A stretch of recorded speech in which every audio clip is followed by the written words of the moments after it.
Bien, continuamos con los videos de cuarta semana. Ya vimos tubo neural, ya vimos crestas neurales, ya vimos notocorda y arcos branquiales. Ahora vamos a ver a los somitas, ¿sí? Los somitas, que van a ser dos bloques independientes de mesodermo, que están situados a los lados del tubo neural y de la notocorda. Si lo vemos en una imagen, acá lo tenemos. Este es el tubo neural y a los lados los somitas, ¿sí? Básicamente, y acá por debajo la notocorda. ¿Está bien? Esos son los somitas.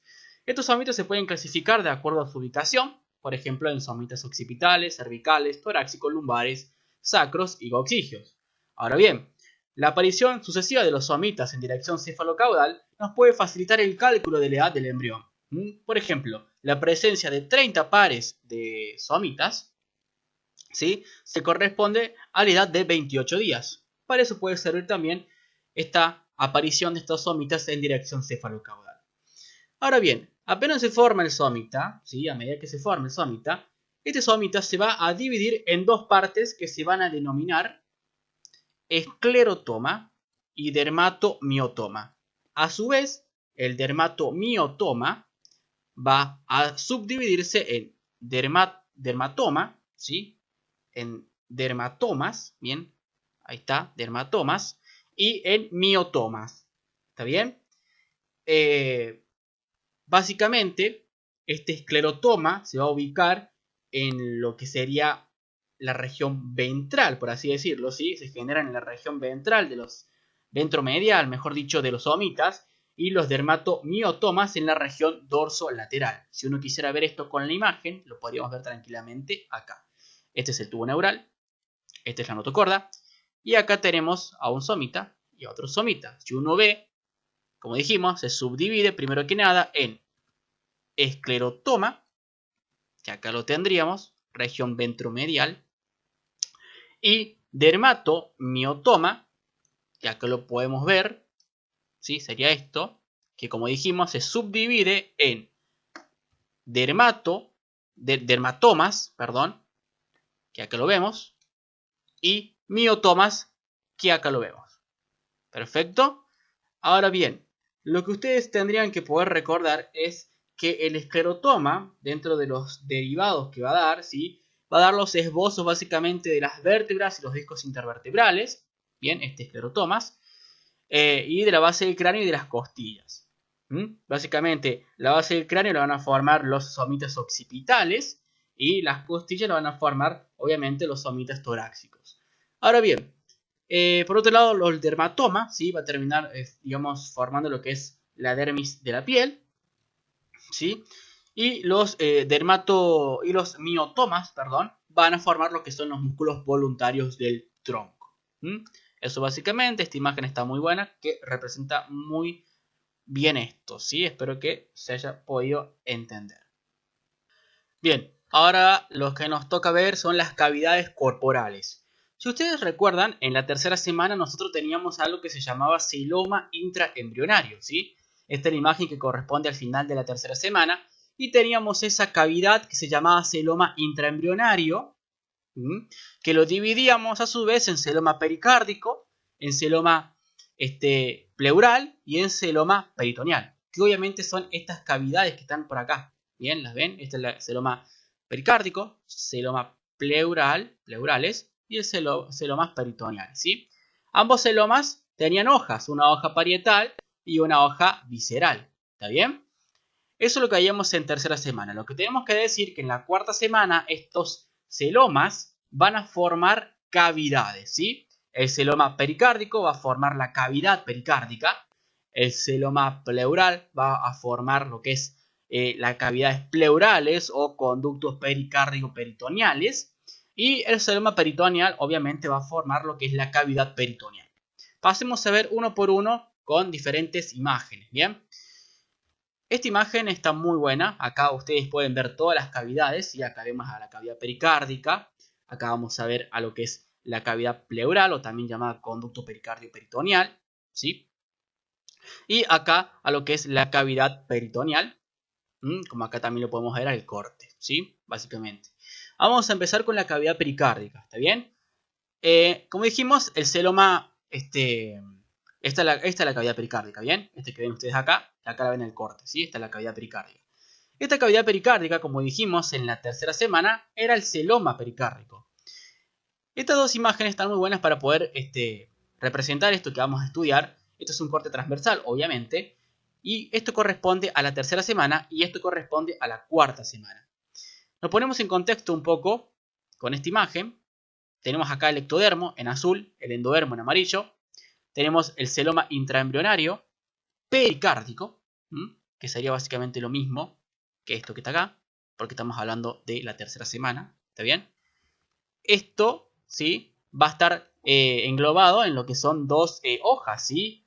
Una hoja parietal, que la vemos con este color, y una hoja visceral, que la vemos con este color verde, ¿está bien? Y obviamente que acá está el tubo cardíaco primitivo. Esto corresponde a la tercera semana. En esta tercera semana tenemos esto, ¿sí?, que es el celoma intraembrionario pericárdico. Pero en una cuarta semana se va a formar, como les dije, una cavidad. Con lo cual, la hoja parietal de este celoma pericárdico va ahora a formar lo que es el pericardio parietal. ¿Lo ven? Es el mismo color, ¿sí? Esto es en cuarta semana. Por otro lado, la hoja visceral de la placa cardiogénica va a terminar formando lo que es el pericardio visceral o epicardio. Este pericardio visceral y este pericardio parietal forman las paredes de la cavidad pericárdica, que es esto que le estoy señalando. ¿Está bien? Obviamente que en esta imagen también le representa acá el endodermo, le representa acá lo que es el miocardio y acá el endocardio. ¿Está bien? Pero eso es lo que teníamos que recalcar nosotros. Y acá está el ectodermo, obviamente en azul. Eso en cuanto a la cavidad pericárdica. También ustedes podrían saber, si lo vamos a utilizar con esta imagen, que en el polo, digamos, caudal, ¿sí?, polo caudal de la cavidad pericárdica, que acá lo vemos, de la cavidad pericárdica en este polo caudal, que le estoy señalando ahí, el pericardio va a generar una masa mesodérmica que se va a llamar septum transverso, ¿sí? Y acá directamente se lo pone en lugar del septum transverso. Esta imagen está muy buena, digamos, representa esquemáticamente muy buena casi todo. Y eso en cuanto, digamos, a la cavidad pericárdica. En cuanto a la cavidad pleural, que como dijimos, se formaba por el celoma pleural, por los celomas pleurales, que en la tercera semana eran estos, ¿sí? Estos celomas pleurales terminaban dando una cavidad en la cuarta semana. La cavidad se llama cavidad pleural o conducto pericardio peritoneal, que es lo que vemos acá y lo que hemos representado acá. ¿Está bien? Básicamente, esta cavidad pleural o conducto pericardio peritoneal, si lo vamos a estudiar con esta imagen representa un corte transversal, obviamente. Este es de tercera semana, ¿sí? Y este es de cuarta semana. ¿Está bien? Nos ponemos en contacto directamente con la imagen. Ectodermo, endodermo, ¿sí? Lo que tenemos que recalcar básicamente es las hojas, ¿está bien? Las hojas parietal del mesodermo lateral, ¿bien? Y esta hoja visceral del mesodermo lateral. Y acá obviamente estaría el celoma intraembrionario pleural, obviamente. Que esto básicamente sería lo mismo que esto, ¿está bien? Todo esto en tercera semana. En la cuarta semana lo que va a suceder es que esta hoja parietal, perdón, esta no, esta es la placa cardiogénica, perdón, esta, ¿sí? Esta hoja parietal, esta, va a formar en la cuarta semana, vean el mismo color, la pleura parietal, ¿sí? Por otro lado, la hoja visceral, que la vemos con este color, va a formar lo que es la pleura visceral. Y obviamente, entre pleura visceral y pleura parietal, va a estar la cavidad pleural o el conducto pericardio peritoneal. ¿Está bien? Eso básicamente con la cavidad pleural. Ahora bien, dijimos también que teníamos lo que era el celoma peritoneal, que en tercera semana era esto básicamente que veíamos acá. Este celoma peritoneal, que lo podemos ver en esta imagen, acá, va a formar, el celoma peritoneal va a formar la cavidad peritoneal, que es la que vemos acá, ¿sí? Esta es la cavidad peritoneal. En la otra imagen la podemos ver acá, a la cavidad peritoneal. Ahora bien, si vamos a estudiar esto con otra imagen parecida a las anteriores, en un corte transversal, tendríamos acá un dibujo que corresponde a la tercera semana. Nos ponemos en contexto, tenemos el somita, ectodermo acá en azul, endodermo en amarillo, gononefrótomos acá, bien, más de lo mismo, ¿sí? Lo que ustedes tienen que destacar es esto, que es el celoma intraembrionario peritoneal, con su hoja del mesodermo lateral, su hoja visceral y su hoja parietal, con esos colores. Obviamente que, como siempre les digo, es básicamente lo mismo que acá. Todo esto en tercera semana. Lo que vamos a ver ahora es qué pasó en la cuarta semana. En la cuarta semana, vamos a la siguiente imagen, este corresponde a cuarta semana, la hoja parietal, ¿sí? Vean el color que tiene, va a formar lo que es el peritoneo parietal, ¿sí? Y por otro lado, la hoja visceral va a formar lo que es el peritoneo visceral. Y obviamente, entre ambas hojas vamos a encontrar lo que es la cavidad peritoneal. ¿Está bien? Ahora bien, lo que usted también puede saber es que básicamente este peritoneo visceral, este peritoneo visceral que vemos acá con este color, va a envolver al intestino, perdón, al intestino primitivo y va a dar origen a sus paredes músculo-conectivas, ¿está bien? Por otro lado, además de envolver al tubo intestinal, este peritoneo visceral, también las dos hojas del peritoneo visceral se van a adosar o se van a unir y van a formar los mesos, ¿sí? Como vemos acá, el meso dorsal. Este meso dorsal básicamente es el que sostiene al intestino, ¿sí? Porque el meso ventral desaparece, ¿está bien? Básicamente eso, digamos, con esto que es la cavidad peritoneal. Esto es muy por encima, ¿sí? Muy por arriba.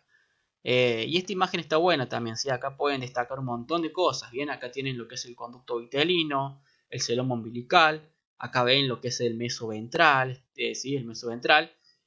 Por otro lado el meso dorsal, bien, acá estaría el peritoneo visceral, ¿lo ven? Esto es pleura visceral, ¿sí? En fin, están muy buenos estos dibujos para que puedan entender esto de las cavidades que se van formando en la cuarta semana, ¿sí? Ahora veamos al intestino primitivo, ¿sí? El intestino primitivo, que desde ya le adelanto que sería básicamente todo esto que ven ustedes acá en amarillo. El intestino primitivo compuesto por una capa de endodermo. Este intestino primitivo va a ir desde la membrana bucofaríngea hasta la membrana cloacal, es decir, que va a ir desde acá, ¿sí? Hasta la membrana cloacal, es decir, acá. Este intestino primitivo, el libro del Gibbs lo va a dividir en 5 sectores, que son faringe, intestino anterior, intestino medio, intestino posterior y cloaca. La faringe básicamente va a ir desde acá, desde lo que sería la membrana bucofaringea, ya rota, ¿no? Hasta lo que es el esbozo laringotraqueal, ¿sí? Más o menos hasta acá. El intestino anterior va a ir desde este esbozo laringotraqueal, ¿sí? Más o menos por acá, hacia lo que es el esbozo dorsal del páncreas, más o menos por acá, ¿está bien? Esto sería el intestino anterior. El intestino medio va a abarcar básicamente esta porción, ¿bien? Lo que le va a seguir luego, este es el intestino medio, ¿no? Lo que le va a seguir luego es el intestino posterior, que va a abarcar básicamente esta porción hasta antes de llegar a la cloaca, y finalmente tendríamos a la cloaca, ¿está bien? Ahora bien, vamos a pasar a estudiar cada una de estas estructuras por separado, vamos a decir algunas cosas de ellas y cuáles serían algunos de sus derivados. En cuanto a la faringe, tenemos que decir primero que va a estar envuelta por mesodermo, y este mesodermo la va a dividir en 6 arcos branquiales. El quinto y el sexto arco son rudimentarios, con lo cual no lo vamos a poder ver. Acá al lado de la pared va a estar las 5 bolsas faringeas, ya lo vamos a ver con una imagen. La primera bolsa faringea va a quedar entre el primero y el segundo arco. Si nos vamos a una imagen, como por ejemplo esta, donde vemos básicamente el piso de la faringe, nos podemos encontrar con esto, que es el límite entre el ectodermo y el endodermo. Y si nos vamos a la otra imagen, sería esto, ¿sí? El límite entre el ectodermo, que está en azul, y el endodermo, que está en amarillo. En esta imagen lo que podemos ver son el primer arco branquial, acá, el segundo arco branquial, el tercer arco branquial y el cuarto arco branquial. Como dijimos, el quinto y el sexto no lo podríamos ver. Ahora bien, lo que dijimos también era que la primera bolsa faringe estaba entre el primero, bien, y el segundo arco branquial. Ahora, si pasamos a una vista frontal de la faringe, nos podemos encontrar con esto, ¿sí? Si vamos a ver o si empezamos a describir desde cefálico a caudal, nos encontraríamos con acá más cefálico la bolsa de Sessel, por debajo el estomodeo, ¿sí? Por acá encontraríamos a la primera bolsa faringea, al esbozo tiroideo, encontraríamos luego a la segunda bolsa faríngea, a la tercera bolsa faríngea, a la cuarta bolsa faríngea y a la quinta bolsa faríngea. Más por debajo nos encontraríamos con el esbozo laringotranquial y con el brote broncopulmonar, que son muy importantes cuando tengamos que ver aparato respiratorio. Y obviamente por acá el esófago representado en esta imagen, ¿no? Esto básicamente sería una vista frontal de la faringe. Ahora bien, también tenemos que nos va a decir que en el piso va a estar la lengua con sus dos protuberancias linguales, la cópula y el tubérculo impar. ¿Cómo es esto? Si nos vamos a la otra imagen donde vemos el piso de la faringe, vamos a encontrar con la protuberancia lingual lateral, bien, esto que vemos acá, el tubérculo impar, nos encontramos más por abajo con lo que es la eminencia hipobranquial o la cópula, ¿sí? Y acá nos encontraremos con la protuberancia epiglótica, el esbozo laringotraqueal y la tumefacción aritenoidea, ¿sí? Esto más obviamente caudal, ¿está bien? Obviamente que acá estaría el esbozo tiroideo, este es el piso de la faringe. Ahora bien, ¿qué más tenemos que decir? El endodermo va a dar origen a la tiroides. Y como les dije recién, en el extremo caudal van a ser la protuberancia epiglótica y el esbozo laringotraqueal, como vimos acá, ya les dije. Bien. La protuberancia epiglótica, ¿sí? Y el esbozo laringotraqueal. Bien. Y en el techo va a estar la bolsa de Cecil, como la vimos acá, en esta imagen. Y tenemos que recordar que la faringe primitiva va a derivar de la faringe primitiva, sí, perdón, de la faringe primitiva deriva una parte de la boca, bien, porque la otra parte deriva del estomodeo, y la faringe definitiva, ¿sí? Eso con faringe. Espero que se haya podido entender un poco sobre la faringe en esta cuarta semana. Ahora bien, pasemos directamente con el intestino anterior, ¿sí? Que es esta estructura que podríamos verlo desde acá, desde el esbozo laringotraqueal hasta el esbozo dorsal del páncreas. Esos serían sus límites, así se lo describe el HIP. Este intestino anterior va a dar origen a lo que es el esófago, el estómago y parte del duodeno, la primera y segunda porción, va a dar origen al páncreas y al hígado y también a lo que es los órganos del aparato respiratorio. Bien, esto ya lo vamos a ver en lo que es respiratorio. Sí, vamos a ver la yema respiratoria. Ahora bien, estos tres órganos, esófago, una parte del esófago, porque la primera parte va a dar origen, digamos, al esófago, pero excepto la primera parte del esófago. Estos tres órganos, esófago, estómago y estas porciones del duodeno, van a estar envueltos por lo que es el peritoneo visceral. Y van a terminar formando los mesos. Los mesos siempre son los que sostienen a los órganos, ¿está bien? Eso lo deben saber, digamos, de anatomía. En este caso, correspondería al mesoesófago, mesogastrio y mesoduodeno. ¿Está bien? Por otro lado tenemos básicamente al intestino medio. Estaría representado básicamente esto.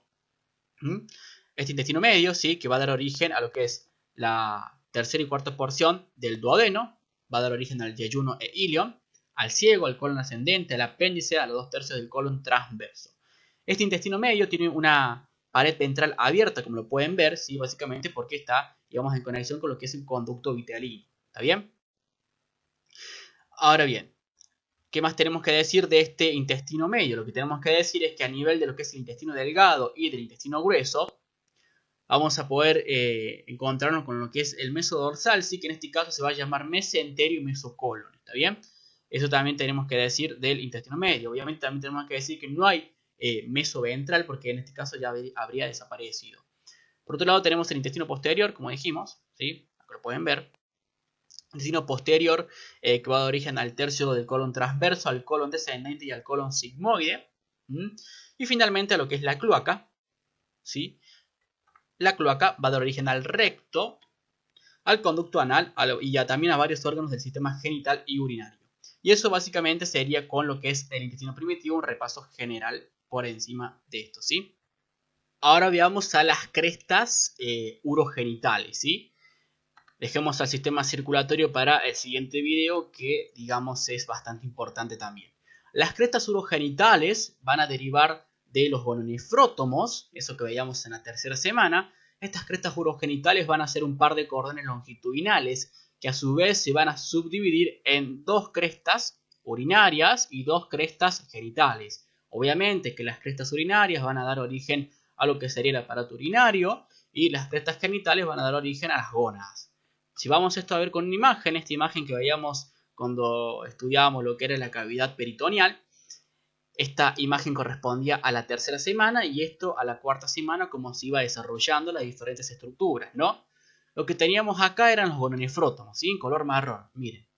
A medida que van pasando los días en la cuarta semana, obviamente que esto corresponde a la tercera semana, ¿no? Esta es una imagen de la tercera semana y estas son de cuarta. A medida que van pasando los días en la cuarta semana, estos gononefrótomos iban a dar origen a esto que es la cresta urogenital. Como dijimos, son dos pares de cordones longitudinales, ¿está bien? Ahora bien, esta cresta urogenital, a medida que va pasando los días, iban a terminar formando a su vez dos crestas más. Dos crestas genitales, ¿sí? Y dos crestas urinarias, ¿está bien? Vean cómo se relaciona estas crestas genitales con lo que es digamos, el peritoneo, en este caso visceral, en verde, ¿sí? Acá lo pueden ver con el nombre también. Acá mismo, ¿sí? Peritoneo visceral, todo esto en verde. Y las crestas, digamos, urinarias con lo que es el peritoneo parietal, que acá lo vemos en este color más morado. ¿Está bien? Básicamente eso serían las crestas, ¿sí? Tanto genital como urinarias. Vamos a ver primero las crestas urinarias. Para ver estas crestas urinarias vamos a utilizar este dibujo que es muy representativo. Las crestas urinarias van a ir desde lo que es el esófago hasta la cloaca. Y va a estar constituido básicamente por tres segmentos. Desde cefálico hacia caudal vamos a tener pronefros, mesonefros y metanefros. Tanto pronefros como mesonefros van a ser recorridos por algo que se llama conducto mesonéfrico de Wolff. A ver, veamos esto con una imagen. Dijimos que desde cefálico hacia caudal teníamos pronefros, mesonefros, ¿sí? Y metanefros. Desde cefálico hacia caudal. Ahora bien, como dijimos, pronefros y mesonefros, estos dos, eran recorridos por el conducto mesonéfrico de Wolff. El conducto mesonéfrico de Wolff, básicamente, es esto que vemos acá en marrón, ¿sí? Lo recorre, bien, y termina saliendo este conducto mesonéfrico de Wolff y termina desembocando en la cloaca. Pero antes de desembocar el conducto mesonéfrico de Wolff, termina dando una evaginación que son el brote ureteral. Que esto vemos que está acá, ¿sí? Brote ureteral. Este brote ureteral se va a relacionar luego con lo que es el metanefros. ¿Perfecto?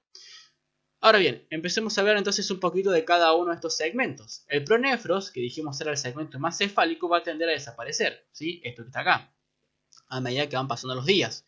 El mesonefros, que sería la porción intermedia, esto que está acá, ¿sí? El mesonefros. Este mesonefros se va a dar origen a unos túbulos transversales que se denominan túbulos mesonéfricos, los cuales estos túbulos mesonéfricos en sus extremos laterales se van a desembocar en lo que es el conducto de Wolff y sus extremos mediales se van a asociar con vasos sanguíneos nacidos en la arteria aorta.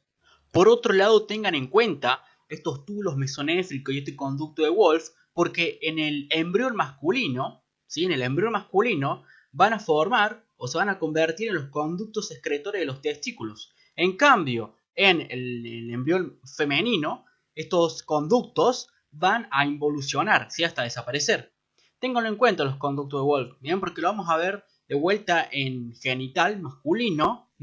Vamos a ver cuáles son los conductos que forman, ¿sí? Vamos a estar hablando del conducto eyaculador, de epididimo, ¿sí? De un montón de estructuras, ¿está bien? Ténganlo en cuenta. En la mujer hay otros también conductos que se llaman conducto de Müller. También lo vamos a ver todo en genital, ¿está bien? Pero ténganlo en cuenta eso, ¿sí? Luego lo que tenemos es los metanefros, ¿sí? Como dijimos, acá abajo. Estos metanefros, que como dijimos es el segmento caudal, también va a dar origen a túbulos metanéfricos que van a desembocar en las ramas del brote ureteral, ¿sí? Estos brotes ureterales y los metanefros van a dar origen a los riñones y a los conductos de drenaje de la orina. Básicamente estaríamos hablando de, como dice, ¿sí? Los riñones y los conductos de drenaje de la orina. Por otro lado, los túbulos metanéfricos que dan origen a estos metanefros y las últimas ramas de los brotes ureterales van a dar origen a los túbulos uriníferos, es decir, a la unidad funcional del riñón que sería la nefrona, y a los túbulos colectores. ¿Está bien? Por otro lado, las partes restantes que nos queden van a dar origen a las cálices mayores, a las cálices menores, a la pelvis renal,